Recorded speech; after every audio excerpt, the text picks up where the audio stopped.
और न चितवे दास। 24 घंटे अपने सत्य स्वरूप में स्थित रहना है। तुम्हारे स्वरूप में तुमको ही स्थित रहना है, क्योंकि तुम्हारे रूप में ही परमात्मा का स्वरूप है। आत्म में राम, राम में आत्म, चीनस गुरमुख विचारे। ये बात इन लोगों के समझ में नहीं आ सकती, क्योंकि इनको वेदी गुरु मिला ही नहीं, इसलिए इनके समझ में नहीं आएगी। जितना मर्जी जोर लगा लेंगे लोग, इनके पल्ले नहीं पड़ पाएगी। ये कोई ना कोई सतलोक बना के बैठ जाएंगे, कोई ना कोई अलख लोक की बात करेंगे, किसी ना किसी अनामी लोक की बात करेंगे। ये करते ही जाएंगे, किसी ना किसी की बात करते ही जाएंगे, और एक दिन 184 में चले जाएंगे। तो इसी को समझा रहे हैं कबीर साहब, जो चाहे निज रूप को तो शब्द ही ले परख। शब्द की परख कर लो। वो शब्द किसी 52 अक्षर में नहीं आता। शब्द शब्द बहु अंतरे, सार शब्द मत लीजे। और कहें कबीर जहां सार शब्द नहीं, अरे धृग जीवन सो जीजे। धिक्कार है उस जीवन पे जो सार शब्द को नहीं जान रहा। तो भाई, किसी और की पूजा नहीं करनी है, किसी और की भक्ति नहीं करनी है। कबीर साहब ने तो यहां तक कबीर सागर में लिखवा दिया, नहीं कबीर नहीं धर्मदासा, अक्षर एक सब घट ही निवासा। वाही को सतपुरुष कहिए, और आदि अंत अक्षर गह रहिए। कौन से अक्षर को ग्रहण करना है? जो आदि अजर अमर अविनाशी अक्षर है। आदि अक्षर 52 अक्षर नहीं, अरे 52 अक्षर जीव आधारा। आदि अक्षर जीव्या से न्यारा। वाही को सत सिमरण कहिए, सिमर सिमर नर उतरो पारा। ये जितने भी मंत्र जाप कराने वाले गुरु हैं, अगर खुदा ना खास्ता इनकी जीभ कट जाए तो इनकी दुकान खत्म। ये मंत्रों के तंत्रों के जाप खत्म, सारे भगवानों के नाम खत्म, अल्लाह वाहिगुरु गॉड के नाम खत्म, जीभ खत्म, सारे नाम खत्म। अब बताओ क्या करोगे? अब क्या करोगे? अभी तक तो दे तेरी को नाम पे नाम जप रहे हो, नाम पे नाम जप रहे हो, और जब जीव ही नहीं रहेगी फिर क्या करोगे? इसीलिए नानक साहब ने जीव का खेल ही खत्म कर दिया। कबीर साहब ने जीव का खेल ही खत्म कर दिया। अरे शब्द शब्द सब कोई कहे, वह तो शब्द विदेह, और जीबा पे आवे नहीं, निरख परख कर ले। जीबा पे आवे नहीं, कर दिया ना खेल खत्म। यही नानक साहब ने किया। अखा वाजो वेखना बिन करनी सुनना, पैरा वाजो चलना बिन हथी करना। अरे जीबा वाजो बोलना, यू जीवित मरना। नानक हुक्म पछाण, तो जा खसमे मिलना। उस खसम से तभी मिल पाएंगे जब तक अपने असली स्वरूप को नहीं जान पाएंगे। और कौन जानेगा अपने स्वरूप को? ये जीव जानेगा। समझे? जीव को परमात्मा मत मान लेना पारख सिद्धांत वालों की तरह। ये पारखी नाम के पारखी हैं, ये जीव को ही सर्वे सर्वा सिद्ध कर देते हैं। अरे भाई, जीव अज्ञान दृष्टि है, अज्ञान दशा है।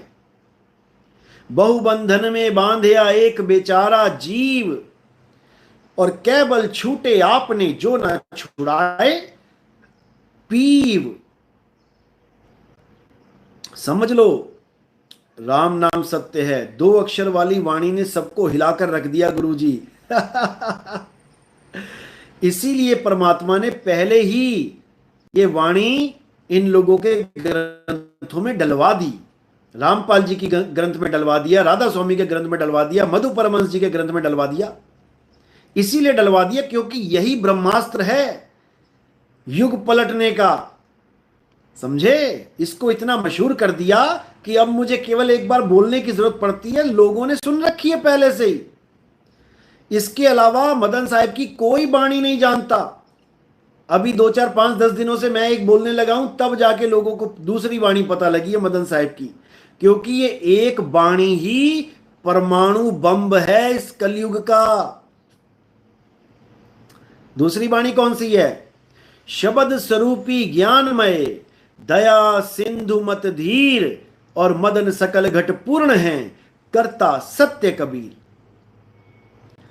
परमात्मा का स्वरूप बताया जा रहा है और तुम्हारा भी वही स्वरूप है, शब्द स्वरूपी। परमात्मा क्या है? शब्द स्वरूपी है। और तुम क्या हो? तुम भी शब्द स्वरूपी हो, लेकिन अपने स्वरूप को भूल बैठे हो।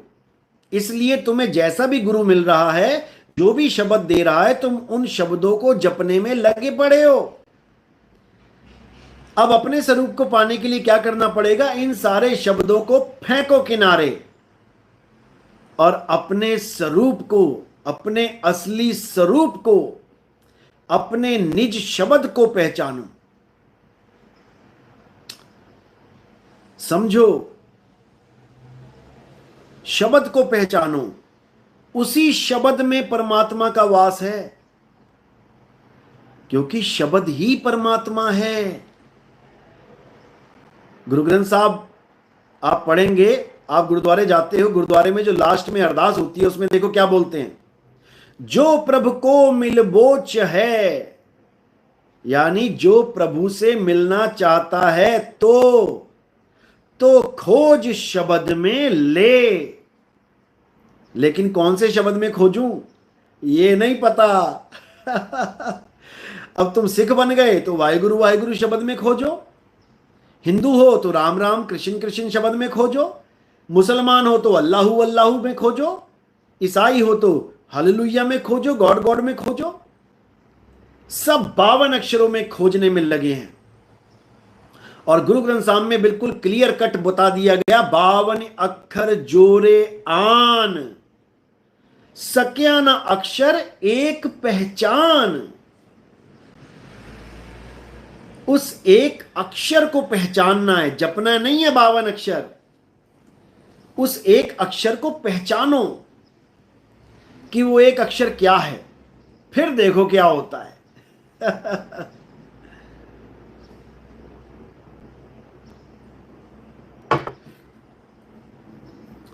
फिर देखो क्या होता है। रामपाल शाक्य है, मेरे मालिक अपना आशीर्वाद मेरे सिर पर बनाए रखना। आशीर्वाद मालिक का बना हुआ है, आप चिंता मत करें।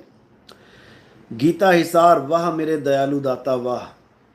सब मालिक की दया है। आप लोग अगर जाग रहे हो तो उस बंदी छोड़ की दया से जाग रहे हो, याद रखना। लेकिन काल पूरा जोर लगा रहा है, समझ लो।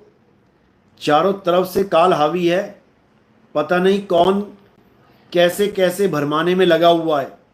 ये आखिरी मौका है मेरे भाइयों। अगर इस मौके में तुमने कोई गलती कर दी, अगर तुमने ये मौका गवा दिया, तो मेरे भाई 184 में जाने से कोई नहीं बचा सकता फिर।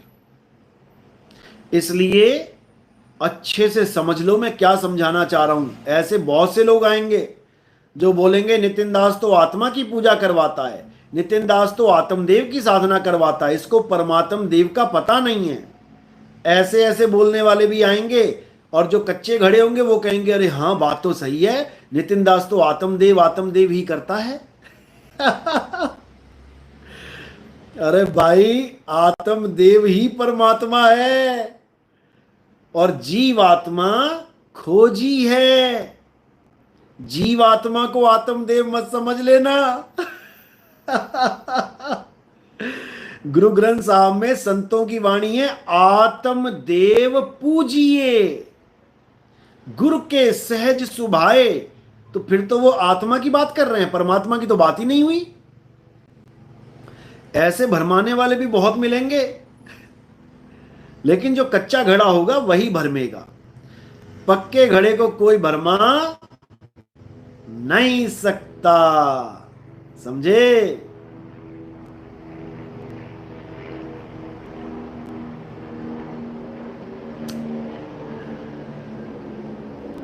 तो आत्मा परमात्मा का यही भेद है। जीवात्मा को परम अवस्था प्राप्त हो जाए तो जीव से पीव हो जाता है। ये इनके समझ में नहीं आएगा, क्योंकि ये किसी और परमात्मा को ढूंढने में लगे हैं जो सतलोक में गन्ने चूस रहा है।